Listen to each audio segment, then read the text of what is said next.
আমরা তসলিমাকে ফিরিয়ে আনছি। বাঙালি মানে যে বাংলায় কথা বলে সে বাঙালি নয়। স্বীকৃত বুদ্ধিজীবী প্রতিপন্ন করার প্রধান মানদণ্ড হচ্ছে যে আপনি মোটামুটি ভারতীয় সনাতনী সংস্কৃতির বিরোধী। নাস্তিক থাকাটাও তো সনাতনী সংস্কৃতির একটা অঙ্গ। সরস্বতীকে নিয়ে সুনীল গঙ্গোপাধ্যায় কিরকম মন্তব্য করেছেন। তসলিমা নাসরিন তো মুসলিম।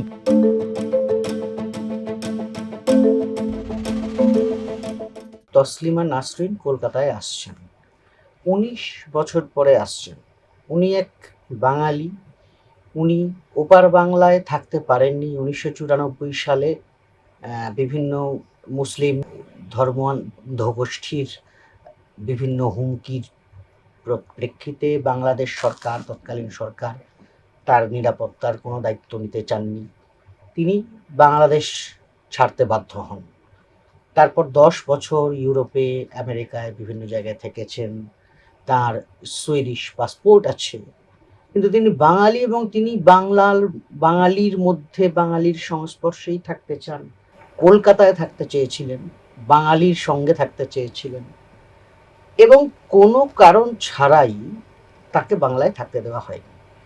2004 সালে যখন উনি প্রথমবার কলকাতায় আসেন, তখন উনি থাকতে শুরু করেন। এমনি একবার এসেছিলেন একটা বইয়ের উদ্বোধনের কাজে, 2004 শুরু হবে সেটা।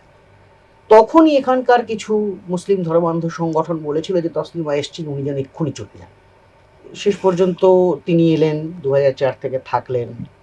2007-এ হঠাৎ করেই আবার তাকে নিয়ে হইচই শুরু হল। এর মাঝখানে 2004-এর তাঁর বইও বুদ্ধবাবুর সরকার এখানে নিষিদ্ধ করেছিল, দ্বিখণ্ডিত। কিন্তু 2007-এ যেটা হলো, প্রথমে হায়দ্রাবাদে তার ওপর একটা জায়গায় কালিছোড়া হলো, আক্রমণ হলো। তারপর কলকাতাতে হঠাৎ করেই এখানে কিছু মুসলিম মৌলবাদী সংগঠন তারা রাস্তায় নেমে একটা বিক্ষোভের নামে বিশৃঙ্খলা তৈরি করলেন। এবং তারপর আমাদের অনেকেরই মনে থাকবে, বিমান বসু বলে ফেললেন যে তাকে নিয়ে যখন এত সমস্যা, উনি আছেন কেন, চলে গেলেই তো পারেন। শেষ পর্যন্ত সেই যে 2007-এ ওকে চলে যেতে হলো, আর উনি কলকাতায় ফিরতে পারেন। সরকার পাল্টালো। আপনাদের অনেকের হয়তো মনেও থাকবে, আমার তো মনে আছে যে 2007-এর এই ঘটনার পর 2009 বা 10-এ বা 8-এ তখন প্রতুল মুখোপাধ্যায় একটা ক্যাসেট বার করেছিলেন, সিঙ্গুর নন্দীগ্রাম সংক্রান্ত নানা গান ছিল তাতে। তাতে তসলিমাকে নিয়েও একটা গান ছিল, হায় হায় হায় ক্যা শরম কি বাত, মার্ক্সবাদী পার্টি ভি নাচে মৌলবাদ কে সাথ। তো আমরা সবাই সেসব গানও শুনলাম। কিন্তু সরকার পরিবর্তনের পরেও যে তসলিমা আসতে পারলেন না। 2012 সালে তার একটা বইয়ের উদ্বোধনী অনুষ্ঠান ছিল, শুধু বইটারই প্রকাশ অনুষ্ঠান ছিল, তার আসার কথা ছিল না। সেটাতেও বাধার মুখে সেই বই ও প্রকাশ অনুষ্ঠানটাই বাতিল হয়ে গেল। আজকে তসলিমা যখন আসছেন কলকাতার বুকে, এটা একটা ভালো খবর।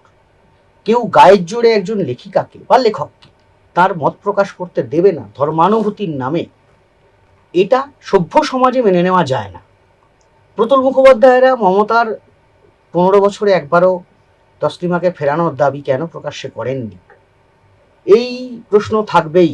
এবং ভবিষ্যৎ প্রজন্ম হয়তো এই প্রশ্ন করবে যে কেন প্রতুলরা চুপ হয়ে গেছিলেন, কেন বাংলার সারস্বত সমাজ, বুদ্ধিজীবী সমাজ এই বছরগুলোতে মুখ খোলেননি। এখন বিতর্ক তৈরি হচ্ছেন তসলিমা আসবেন বলে। কেন না, কারা তাকে ডাকছেন সেই নিয়ে। কারা তাকে ডাকছেন, তাদের মধ্যেই আমাদের সঙ্গে আছেন আজকে মোহিত রায়। মোহিত রায় এই অনুষ্ঠানের অন্যতম সংগঠক। উনি পশ্চিমবঙ্গের জন্য সংগঠনটির দায়িত্বে আছেন, কিন্তু বাংলা রাজনীতি আমরা যারা ফলো করি তারা জানি মোহিত রায় কখন কোন পদে আছেন সেটা ফ্যাক্টর নয়, মোহিত রায় আছেন মানে সংঘ পরিবার আছে। তো সেই প্রেক্ষিতে প্রশ্ন হলো যে সংঘ পরিবারের হাত ধরে তসলিমা কি বাংলায় আসছেন? তসলিমা বলছেন না। উনি ফেসবুকে একটি পোস্ট করে বলেছেন যে ওনাকে ইনভাইট করেছে বিজেপিও নয়, পশ্চিমবঙ্গ সরকারও নয়, ওসমান গনি মল্লিক, যিনি সেকুলার মিশন ফ্রন্ট বলে একটি সংগঠন চালান। এখন এই ওসমান গনি মল্লিক হলেন ইউসিসি বা অভিন্ন দেওয়ানি বিধি বা এই রকম যে বেশ কিছু হিন্দুত্ববাদী প্রজেক্ট আছে, যেমন কাশ্মীরের রিঅর্গানাইজেশন, সেগুলোরও সমর্থক হতেই পারেন। তসলিমা তাকে বলেছেন, উনি একজন সেকুলার মুসলিম, তাঁর ডাকে আসছেন। তসলিমা পশ্চিমবঙ্গের জন্য বা human rights beyond frontier foundation বলে আরেকটি যেটি আছে, তাদের কথা বলেননি। কেন বলেননি সেটা তসলিমাকে যদি পরে জিজ্ঞেস করা যায় জিজ্ঞেস করবো।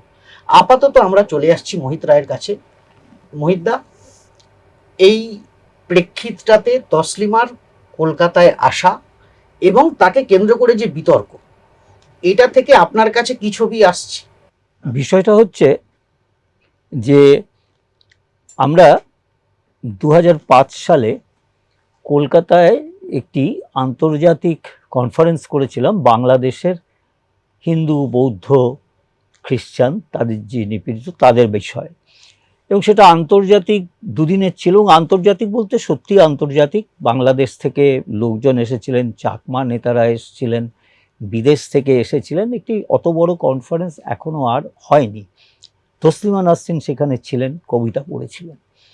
এই যে বাংলাদেশের সংখ্যালঘুদের নিয়ে এত বড়, ওখানে রানা দাশগুপ্ত ছিলেন যিনি এখন আত্মগোপন করে রয়েছেন, অ্যাডভোকেট, এবং তিনি বাংলাদেশের যে গণহত্যার বিচারের জন্য যে এই তৈরি হয়েছিল, যে বিচারক দল বা জুরি, তিনি তার অন্যতম ছিলেন।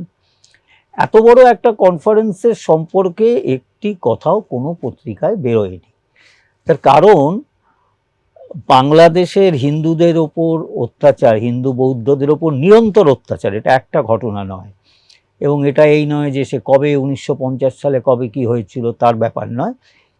এগুলো পশ্চিমবঙ্গে আলোচনা একটি অশালীন বিষয় বলে ধরা হতো। সেজন্য কারা কারা কি বিভিন্ন ধরনের কাজকর্ম করছেন একটা বড় অংশের পশ্চিমবঙ্গের মানুষ জানেন না। এবং সেজন্য এও করা হয়েছে যে এরা কোথা থেকে এলেন, কে পশ্চিমবঙ্গের জন্য। যেমন ধরা যাক, এখন যে 20শে জুন পশ্চিমবঙ্গ দিবস পালিত হচ্ছে, এটা শুরুই করেছিল এই পশ্চিমবঙ্গের জন্য চিন্তাগোষ্ঠী। 2014 সালের জুন মাস থেকে আমরা এটা শুরু করেছি। কিন্তু এটা তো এই প্রথম, এতদিন পর সেটা মোটামুটি প্রতিষ্ঠিত হলো, তখন লোকে জানছিল। তো যে কথাটা হচ্ছে যে তসলিমা সংক্রান্ত বিষয়ে আমাদের সঙ্গে তসলিমার তার এই প্রতিবাদের যোগটা কিন্তু গত 20 বছর ধরেই। আমাদের তখন আরেকটি সংগঠন যেটা ছিল campaign against atrocities on minorities in Bangladesh, তা দিয়ে আমরা একেবারে 2007 সালে যখন তসলিমা নাসরিনকে 21শে নভেম্বর এক বস্ত্রে বিতাড়িত করা হলো পার্ক সার্কাস অঞ্চলের গণ্ডগোল, আমরা তার 3 দিন পরেই কিন্তু ওই পার্ক সার্কাসের প্রতিবাদ সভা করেছিলাম। বেশিক্ষণ করতে পারিনি, বিভিন্ন সংখ্যার ছিল। সুতরাং তসলিমা যে বিষয়টি নিয়ে, দুটি বিষয় নিয়ে মূলত কথা বলেন যেটা আমাদের কাছে, সেটা একটা হচ্ছে ইসলামী মৌলবাদের বিরুদ্ধে বিভিন্নভাবে, দ্বিতীয়ত হচ্ছে বাংলাদেশে যে নিরন্তর ধর্মীয় সংখ্যালঘুদের উপর অত্যাচার চলছে সেই বিষয়গুলো। মুশকিল হচ্ছে যে এই দুটো বিষয়ই গত প্রায় 70 বছর ধরে পশ্চিমবঙ্গে এ বিষয়ে কিছু বলা যাবে না এরকম একটা অলিখিত নিষেধাজ্ঞা আমাদের, যেটা বিদ্বজ্জন মহল বলি, বুদ্ধিজীবী মহলে চালু আছে। সুতরাং আমরা এই যে প্রচেষ্টাটা নিয়েছি সেটা একটা, আমি মনে করব একটা নতুন যুগ শুরু করতে পারে, করবে কিনা জানি না। যে আমাদের এখানে বিশেষত 2007-এর 21শে নভেম্বরের পর এটা ধরেই নেওয়া হয়েছিল যে এখানে একটা শরীয়ত মান্য সংস্কৃতি চলতে হবে, যেটা বাংলাদেশে চালু, যেটা বাংলাদেশে তসলিমা অমান্য করায় তাকে চলে আসতে হয়েছিল। এর আগেও আরও সাহিত্যিকদের এরকম হয়েছে। এবং একটাই যেটা আপনি বলছিলেন যে আমরা প্রথমে 2007-এ 2008-এ ওনার ওই দিনটা 21শে নভেম্বরটা আমরা পালন করতে শুরু করি লজ্জা দিবস হিসেবে। আরেকটি মেয়েদের সংগঠন ছিল উমেন্স এগেইনস্ট অপারেশন WA, এরকম নামটা একটু এদিক ওদিক হতে পারে, তারাও থাকতেন, আমরা আরও অনেকে থাকতাম। আমরা এই ক্যাম্প থেকে আমরা একটা কবিতা সংকলনও বের করেছিলাম, লজ্জার 1 বছর। তাতে আপনি যাদের নাম করলেন, প্রতুলবাবুর সেই যে কবিতা, যে ছড়া বা যেটাই হোক, যেটা পরে গান করেছেন, সেটিও ছিল। কিন্তু মুশকিল হলো কয়েক বছরের মধ্যেই তারা সরে যেতে থাকলেন। এখন অনেকে তাদের এই দোষ স্বীকার করছেন যে আমরা চুপ ছিলাম, এটা অন্যায় হয়েছিল, কিন্তু তারা কিন্তু খুব জেনে বুঝে এটা করেছেন। কেন করেছেন কি মনে হয়? তার একটাই কারণ হচ্ছে, ওই বললাম, আমাদের এখানে একটা মান্য হয়ে গিয়েছিল যে ইসলামী মৌলবাদের বিরুদ্ধে কিছু কথা বলা যাবে না, এবং যে কোনোভাবে কোথাও একটা হিন্দু মৌলবাদ খুঁজে সেটাকে করে নিজেকে বুদ্ধিজীবী প্রতিপন্ন করতে হবে। অর্থাৎ বুদ্ধিজীবী, স্বীকৃত বুদ্ধিজীবী প্রতিপন্ন করার একটা প্রধান মানদণ্ড হচ্ছে যে আপনি মোটামুটি ভারতীয় সনাতনী সংস্কৃতির বিরোধী। আপনি যেমন এই বাঙালি কথাটা বলে যাচ্ছেন, যে তসলিমা বাঙালিদের হয়ে আসছেন। বাঙালি মানে যে বাংলায় কথা বলে সে বাঙালি নয়, সে বাংলা ভাষী। বাঙালি হতে গেলে তাকে ৫,০০০ বছর ভারতীয় সংস্কৃতির অঙ্গ হতে হবে। তার মধ্যে ভালো খারাপ অনেক কিছু আছে, কিন্তু এইটা মূলত আমাদের উত্তরাধিকার। ঢাকা কিভাবে এই ৫,০০০ বছরের সংস্কৃতির বাইরে? বাইরে সম্পূর্ণ। কিভাবে? আপনি যদি ঢাকা বিমানবন্দরে যখন আমি নামি, তখন যে যার নামে শাহজালাল বিমানবন্দর, তিনি হচ্ছেন তুর্কমেনিস্তানের লোক। তিনি এখানে, তাকে সুফি বলে চালানো হয়। আসলে তিনি একটি সৈন্যবাহিনী নিয়ে এসেছিলেন ওই দিল্লির শেখ নিজামুদ্দিন, ওই যে আউলিয়ার ওখান থেকে। তখন যিনি শ্রীহট্টের রাজা ছিলেন, রাজা গৌড়, তাকে হারাতে পারছিলেন না এখানকার যিনি মুসলিম শাসক ছিল। তিনি তখন সেখান থেকে ১২০০ না কত সৈন্য নিয়ে চলে এলেন, এবং যা হয়, কেউ একটা বড় জয়টাই করলে অনেক কিংবদন্তি যে তিনি অনেক রকমের ম্যাজিক জানতেন, বা যেরকমভাবে হয়, এবং তিনি এই রাজা গৌড়কে হারালেন। তাদের সমস্ত, এবং উত্তরবঙ্গে যে সমস্ত ধর্মান্তরকরণ হয়েছে, সেখানকার মন্দির, বৌদ্ধ বিহার ধ্বংস হয়েছে, সেখান থেকে শুরু হলো। এবং ফলে যারা এই ১,০০০ বছরের ৫,০০০ বছরের সংস্কৃতিকে নিজেদের অঙ্গ বলে মনে করে না, তারা বাংলা ভাষী, তারা বাঙালি হতে পারে না। বাংলাদেশে সংস্কৃতি বলতে ৫,০০০ বছরের সংস্কৃতি মানে হচ্ছে ভারতীয় সংস্কৃতি। ভারতীয় কথাটাও যদি বলি, নাগাল্যান্ডও তাহলে ভারতের অংশ। নাগাল্যান্ডের ৫,০০০ বছরের সংস্কৃতি আর রাজস্থানের ৫,০০০ বছরের সংস্কৃতি কি এক? একদম এক। নাগাল্যান্ড তো গত ১০০ বছর আগে খ্রিস্টান হয়েছে। নাগাল্যান্ড তার আগে তাদের ছিল বিভিন্ন ধরনের নিজস্ব ধর্ম, নিজস্ব বৈদিকতা ছিল। বৈদিকতার সঙ্গে তো এর কোনো সম্পর্ক নেই। আপনি আমাদের যে বৌদ্ধ ধর্ম, জৈন ধর্ম, এগুলো তো কোনো আলাদা ধর্ম নয়। সনাতনী ভারতীয় সংস্কৃতি বিভিন্ন, না কেউ মনে করে না, এগুলো সাহেবদের চাপিয়ে দেওয়া ব্যাপার। তাদের, আমাদের সনাতনী সংস্কৃতি তো, আমাদের ধরুন সাভারকার, যিনি হিন্দু মহাসভার প্রতিষ্ঠাতা, তিনি তো একদম ঘোষিত নাস্তিক। নাস্তিক থাকাটাও তো সনাতনী সংস্কৃতির একটা অঙ্গ। তাহলে আপনি একটা খুব ইম্পর্টেন্ট জায়গায় আনলেন মহিতদা। এইটা তসলিমার ঘটার আর কিছুদিনের পরের দুটো ঘটনা আমি বলছি। সেটা হচ্ছে ২০০৬ সাল, মকবুল ফিদা হোসেনকে মহারাষ্ট্র ছেড়ে, ভারত ছেড়ে চলে যেতে হলো। তিনি আর দেশে ফিরতে পারেননি, তিনি দুবাইতেই মারা গিয়েছিলেন। তাকে হুমকি দিয়েছিল কারা? তারা তো নিজেদেরকে হিন্দু বলতো। মকবুল ফিদা হোসেন, আমি আরো জাস্ট ১ মিনিট, ৪টে নাম বলবো। গোবিন্দ পানসারে, এম কালবুর্গি, এবং ওখানে গৌরী লঙ্কেশ, এবং আমাদের নরেন্দ্র দাভোলকর। মহারাষ্ট্র এবং কর্ণাটকে ৪ জন বুদ্ধিজীবী নাস্তিক, তাদেরকে খুন করা হলো। শুনুন, এরকম ঘটনা বিভিন্ন স্থানীয় বিভিন্ন সমস্যার জন্য হয়, কিন্তু কোথাও, যেমন মকবুল ফিদা হোসেন, ওনার তো চলে যে কে ওকে খুন করতো, উনি কোথাও ভারত সরকারের কাছে সিকিউরিটি চেয়েছেন না। হুমকি তো আমিও এখন একজন কাউকে দিতে পারি, কিন্তু আমার কি ক্যাপাসিটি? না, তসলিমা হুমকির মুখে দেশ ছাড়েনি। তসলিমাকে এখানে একটা দাঙ্গা হয়েছে, সরকার তাকে বলেছে এখান থেকে ছেড়ে চলে যেতে। আমাকে মহারাষ্ট্র সরকার তাকে বলেছিল মকবুল ফিদা ইসলামকে দেশ ছেড়ে চলে যেতে? বলেনি। আর এত লেখা তো হচ্ছে হিন্দু মৌলবাদী, হিন্দুদের ধর্ম নিয়ে, হিন্দু এতে নিয়ে, মানে সরস্বতীকে নিয়ে সুনীল গঙ্গোপাধ্যায় কীরকম মন্তব্য করেছেন, আমাদের এখানে কালীকে নিয়ে কত রকম মন্তব্য হচ্ছে, আমাদের বিভিন্ন এতে লেখা হচ্ছে। কাউকে তো কেউ খুন করছে না, কাউকে তো কোথাও কেউ খুন করছে না। সুতরাং একটা দুটো ঘটনাকে আপনারা করছেন,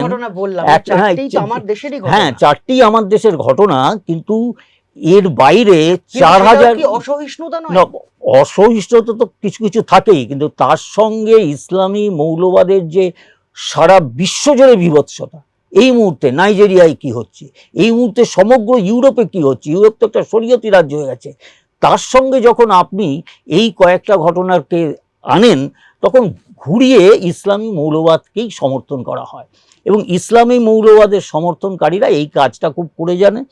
আমাদের পশ্চিমবঙ্গের বুদ্ধিজীবীরা এই কাজ, যেরকম বলছি না, যে গত 70 বছর ধরে বাংলাদেশের থাকলে পাকিস্তান তো মাত্র 25 বছরে, তারপর 50 বছর ধরে বাংলাদেশ ক্রমাগত হিন্দুদের উপর আক্রমণ হচ্ছে। এই সম্পর্কে আমাদের পশ্চিমবঙ্গের বুদ্ধিজীবী ইতিহাসবিদ কারো কোনো কাজ নেই। কারা করছেন? বাংলাদেশের মুক্তমনা তারাও কিন্তু তারা মুসলিম। তারা করছে, হ্যাঁ মুসলিম, তারা তসলিমা নাসরিন তো মুসলিম, তারা হচ্ছেন মুক্তমনা ধরুন, মুসলিম, বাংলাদেশে তারা হিন্দু তারা নির্যাতনের করছেন। বিরুদ্ধে যারা সবথেকে বেশি সোচ্চার, তারা কিন্তু সেখানকার মুসলিম। না না, তারা তো সেখানকার মুসলিম, কিন্তু আমার কথা হচ্ছে, কিন্তু তারা সেটা লক্ষ্য করতে পারছে না। আমাদের এখানের পশ্চিমবঙ্গের হিন্দুরা কেন বুদ্ধিজীবীরা একটা কথাও বলছে না কেন? কারণ তারা তো ওখানে অত্যাচারিত হয়ে এখানে চলে আসছে। আমাদের এখানের বেশিরভাগ বাঙালি 70 বছর যে অন্ধকারের মধ্যে ছিল, যে 22% হিন্দু 7% হয়ে গেল, শান্তির সময়ে পৃথিবীতে এরকম এথনিক ক্লিনজিং কোথাও হয়নি। সেখানে যাদের ইন্টেলিজেন্সে সেই বাঙালি হিন্দুদের এই অংশ, তারা চুপ হয়েছিল। এদের মতো মেরুদণ্ডহীন ক্লীব সমাজ আর কিছু হয় না। আমাদের প্রত্যেকটি বুদ্ধিজীবী এর জন্য দায়ী। বামফ্রন্ট 1989 সার্কুলার দিয়ে দিয়েছিল, আপনাকে সার্কুলার নাম্বারটা আমরা দিয়ে দেবো, যে আমাদের ইতিহাস বই, স্কুলে যে ইতিহাস বই, তাতে কোথাও মুসলমানরা কোনো মন্দির মসজিদ ভেঙেছে বলা যাবে না, মুসলমান শাসকদের সম্পর্কে কোনো বাজে কথা বলা যাবে না, এটা বলছে। এই যে তসলিমা নাসরিন আসছেন, আমরা আনতে পারছি, এই যে গ্লানি, এই গ্লানি মুক্ত করার জন্য আমরা প্রচেষ্টা চলছি। এই ভদ্রমহিলা লজ্জা লিখলেন যে হিন্দুদের ওপর এরকম অত্যাচার হয়। বাংলাদেশের মৌলবাদীরা সহ্য করতে পারেনি, কারণ বাংলাদেশ একটা মৌলবাদী সমাজ। ও যে পার্টি যেখানে থাকুক, এই যে আজকে তো খুব একটা বেশ আইরনিক সিচুয়েশন, দুজন দিল্লিতে নির্বাসিত রয়েছেন, একজন শেখ হাসিনা, একজন তসলিমা নাসরিন। শেখ হাসিনাই কিন্তু এই তসলিমা নাসরিনকে তাড়িয়ে দেওয়ার পেছনে শেখ হাসিনারও একটা বিরাট ভূমিকা ছিল, যে না, একে রাখা যাবে না। এখন দুজন পাশাপাশি একই শহরে রয়েছে। তখন অবশ্য সরকার খালেদা জিয়া আসছে, সরকার যাই তো, উনি সমর্থন করেনি। এই এখন যেমন এই যারা মমতার সঙ্গে করলেন, যখন তসলিমা নাসরিনের বিরুদ্ধে এই বইটই নিয়ে করছিল। আপনি একটা কথা দেখুন, আমরা এখানেও দেখেছি, যখনই বাংলাদেশের হিন্দু নির্যাতন নিয়ে আমরা এখানে লিখি বা পড়াশোনা করি, রেফারেন্স হিসেবে যখন ওখান থেকে আমরা তথ্য আনছি, সেখানে রেফারেন্স হিসেবে যাদের বক্তব্য আমরা আনছি, তারাও কিন্তু সেখানকার মুসলিম। আবার বলছেন আপনি মুসলিম কথাটা যুদ্ধে, তসলিমাও তো মুসলিম। হ্যাঁ, তো তসলিমাকে আমরা মুসলিম বলে আনছি। ওখানের মুনতাসির মামুন, শাহরিয়ার কবির, তাদের তো মুসলমান নেম, কিন্তু তাদের মধ্যে তো সেই সেকুলারিটা রয়েছে। কিন্তু মুসলিমরাই তো মুসলিম, না, আবার আপনি ওই করবেন না, ওই হাতে গোনা কিছু মুসলিম, সেকুলার মুসলিম, ফান্ডামেন্টালিস্ট মুসলিম, দুরকম মুসলিম হয় না। সেকুলার মুসলিম বাংলাদেশের একটা খুব ছোট অংশ। আজকে তো ওই শাহরিয়ার কবির জেলে রয়েছেন, রানা দাশগুপ্ত পালিয়ে আছেন, শাহরিয়ার কবির আজকে জেলে রয়েছেন। তো না, রাজনৈতিক না, শাহরিয়ার কবির জেলে আছেন কারণ এখন বাংলাদেশে আরো মৌলবাদী একটা সরকার আছে বলে। বাংলাদেশের সমাজ চিরকাল, ইসলামিক সমাজ চিরকাল মৌলবাদী ছিল, আছে। এরা সবাই মুসলিম নাম, এরা হচ্ছেন একজন মুক্তমনা মুসলিম। এই মুক্তমনা মুসলিম বাংলাদেশে হাতে গোনা, যাদেরকে হত্যা করা হয়, যাদেরকে পালিয়ে বাঁচতে হয়, তাদের সঙ্গে সেটাকে বলে দেবেন যেটা বাংলাদেশের মুসলিমরা করছে, এটা একটা আপনি সস্তা কাজ করছেন। এই সস্তা সেকুলারিজম আমাদের পশ্চিমবঙ্গকে আজকে এই অবস্থায় ঠেলে দিয়েছে। কিন্তু ধরুন, সব দেশেই তো, সমস্ত জায়গাতেই যারা সংখ্যাগুরু সমাজের প্রতিনিধি, তাদেরই দায়িত্ব থাকে সংখ্যাগুরু সমাজের সমালোচনা করার। এটাও আবার পুরনো, কে বলেছে সংখ্যাগুরু সংখ্যালঘু? সংখ্যালঘুরা যদি একটা সশস্ত্র গুন্ডা গোষ্ঠী হয়, তারা একটা সংখ্যাগুরুকেও এ করে রাখতে পারে। সংখ্যাগুরুর দায়িত্ব আছে বলেই তো ভারতবর্ষ থেকে পাকিস্তান হওয়ার পর মুসলিমরা দলে দলে চলে যায়নি? কিন্তু হ্যাঁ? ভারতের মানুষ তো পাকিস্তান হতে চায়নি। না না, ভারতের মানুষ পাকিস্তান হতে চায়নি, সেজন্যই তো আছে। তাতে আপনারা এই হিন্দু সনাতনী সংস্কৃতিকে প্রথমে প্রশংসা করুন, তাদের প্রণাম করুন, প্রণাম করে তারপরে বলবেন যে হ্যাঁ কোথাও কোথাও কিছু ঘটছে, কিন্তু তার জন্য এখান থেকে হিন্দু মানেই সনাতনী। হ্যাঁ, হিন্দু এটা মানেই কিভাবে সনাতনী। হচ্ছে? শুনুন, হিন্দু সনাতন শব্দটা তো বৈদিক থেকে না আসছে, না শুনুন, বৈদিকের না না বাইরেও তো হিন্দু না প্র্যাকটিস না আছে। আবার বলছি যে বই আমাদের সনাতনীতে সবাই আছে। বৈদিক, যিনি নাস্তিক, সাভারকার নাস্তিক, হ্যাঁ, তা বেদে নাস্তিকতা আছে? তাহলে তাহলে উনি কি করে এই হিন্দু মহাসভার প্রতিষ্ঠাতা হন? এটা আপনারা আপনারা তো ইচ্ছে করে আমাদের, শুনুন, হিন্দু কথাটা তো আমাদের কথাই নয়, এটা বাইরে থেকে এসেছে। হিন্দু বাইরে থেকে এসেছে। আমাদের এরকম হিন্দু ধর্ম কনসেপ্টটা হচ্ছে ধারণ করা। ধারণ করা মানে কি? এই যে আমি এখন বক্তব্য রাখছি, আমার ধর্ম হচ্ছে বক্তার ধর্ম, যে আমি সত্যি কথা বলবো, কাউকে অপমান করব না, ইত্যাদি ইত্যাদি। আপনি আমাকে জিজ্ঞেস করছেন আপনার একটা ধর্ম আছে, এইটা হচ্ছে ধর্ম। আপনি কিভাবে উপাসনা করেন, কোনো উপাসনা করেন কি করেন না, এটা ধর্মের পার্ট নয়। আমাদের বাকিটা হচ্ছে আপনি ফিলেটা বৌদ্ধ ধর্ম, যেটা আমাকে ধর্ম বলছে, এইগুলো শিখকেও বলে দিচ্ছে নাকি হিন্দু ধর্মের আলাদা, যেখানে রামের নাম 100 বার আছে এই গ্রন্থ সাহিবে। নিজেদেরকে আলাদা ধর্ম বলে না না, চিহ্নিত ওটা তো করেছে। কেউ বলেনি, ওটা শিখের একটা ছোট গ্রুপ, এবং আপনাদের মানুষজন তাদের উস্কাচ্ছে। আপনি বলছেন শিখ বলে কোনো ধর্ম হয় না, কোনো ধর্ম নেই। বৌদ্ধ শুনুন, বলে কোনো ধর্ম হয় না, এগুলো সবই সনাতনী বিভিন্ন যে চিন্তাধারা, যেমন বৈষ্ণব রয়েছে, শাক্ত রয়েছে, কিন্তু এটা কি তারপরে দলাই লামা মেনে নেবেন যে হ্যাঁ? উনি হিন্দু? শুনুন, দলাই লামা কি মেনে নেবেন সেটা নিয়ে ব্যাপার নয়। দলাই লামা নিজেকে এটা শুনুন, আমি হিন্দু কথাটা ব্যবহার করছি না, আমাদের সনাতনী সংস্কৃতির পার্ট, তার মধ্যে হিন্দু ধর্ম বলে কিছু নেই। কেউ বৈষ্ণব, কেউ শাক্ত, কেউ ওই কর্ণাটকে, কেউ লিঙ্গায়েত, বিভিন্ন রকম ভাবে পুজো অর্চা করছে। আমাদের রিলিজিয়ান বলে কোনো কিছু নেই, রিলিজিয়ানটা আব্রাহামিক কথা, আমাদের কথা হচ্ছে ধর্ম। ধর্ম আর রিলিজিয়ানের মধ্যে কোনো মিল নেই। এই যে বললেন যে কোনো নির্দিষ্ট বই নেই, তো তাহলে সবার আগে বেদ চূড়ান্ত, এটা কেন মানতে হবে? কোথায় কেউ বলেছি বেদ চূড়ান্ত? এটাই তো বারবার না না না, বেদ এই যে ইতিহাস বইগুলো আমাদের বদলে না যাচ্ছে, না না, সব জায়গাতেই কই দ্রাবিড় সভ্যতার জয়গান তো আমরা দেখছি না। ওই এইগুলো তো আপনাদের আবিষ্কার, দ্রাবিড় সভ্যতা আলাদা। পুরো তামিলনাড়ুতে ভর্তি মন্দির তারা করছে। সুনীতি কুমার চট্টোপাধ্যায়ও কি না না, মানে শুনুন শুনুন, হিন্দু বিদ্বেষী ছিলেন? আপনি না না, আপনি যে সুনীতি বাবু তো লিখেছেন আপনি এই নিয়ে। শুনুন, হোম এবং পূজা, শুনুন শুনুন, হোম বাইরে থেকে এসছে, পূজা এখানকার মাটির, এটা তো শুনুন শুনুন সুনীতি বাবু শুনুন লিখেছেন। শুনুন, আমাদের সুনীতিবাবু যখন লিখছেন তখনও এরিয়ান কনসেপ্টটা ছিল, যে আর্যরা বাইরে থেকে এসে নেই, কেউ নেই। যারা আর্যরা বাইরে থেকে এখন বলছেন, তারা ইতিহাস সম্পর্কে তাদের মূর্খ বলতে পারে। হ্যাঁ, না কোনো বিজ্ঞান দেখাচ্ছে না, বিজ্ঞানী তো দেখিয়ে দিয়েছে যে এই আর্য কনসেপ্ট ভুল। না, আমি তো আবার বলছি যে আপনার ইতিহাস, আপনার ইসলাম বা এই সম্পর্কে যে যা ধারণা তার সঙ্গে আবার একদম মেলে না। ফলে এটা আপনার সঙ্গে আমরা সনাতনীরা বিশ্বাস করি, আপনি ইসলাম নিয়ে সরাসরি কোনো সমালোচনা করেন না, করতে পারেন না, এবং আমার অনুরোধ করবেন না, তাহলে আপনার সঙ্গে জীবিত আপনাকে দেখবো না। সুতরাং এই যে আপনি যে কথাগুলো বলছেন, এই সমস্ত যে সংস্কৃতি পশ্চিমবঙ্গে 70 বছর চলছিল, সেটাকে মুক্ত পশ্চিমবঙ্গ হয়েছে 4ঠা মের পর। সেই জন্যই তসলিমা নাসরিন আসছেন। আপনাদের মতো মানুষের জন্যই তসলিমা নাসরিন এখানে ফেরত আসতে পারেননি, কারণ আপনারা সিপিএম এবং তারপরে তৃণমূল সরকার, যারা একেবারে পশ্চিমবঙ্গটাকে পশ্চিম বাংলাদেশ করে দিচ্ছিল, এই মৌলবাদীদের সমর্থনে আপনাদের যেটা ইন্টেলেকচুয়াল যে মানে পৃথিবী, সেটা পশ্চিমবঙ্গে তৈরি করে রেখেছিলেন, সেটা ভাঙছে। আমরা ভাঙছি, যেভাবে শ্যামাপ্রসাদ ফিরেছেন, আমরা তসলিমাকে ফিরিয়ে আনছি। এইটাকে আর পুরনো ওই সমস্ত, এবার বাংলার চালচিত্র পাল্টে গেল বলছেন? একেবারে পাল্টে গেল না, পাল্টে দিতে হবে।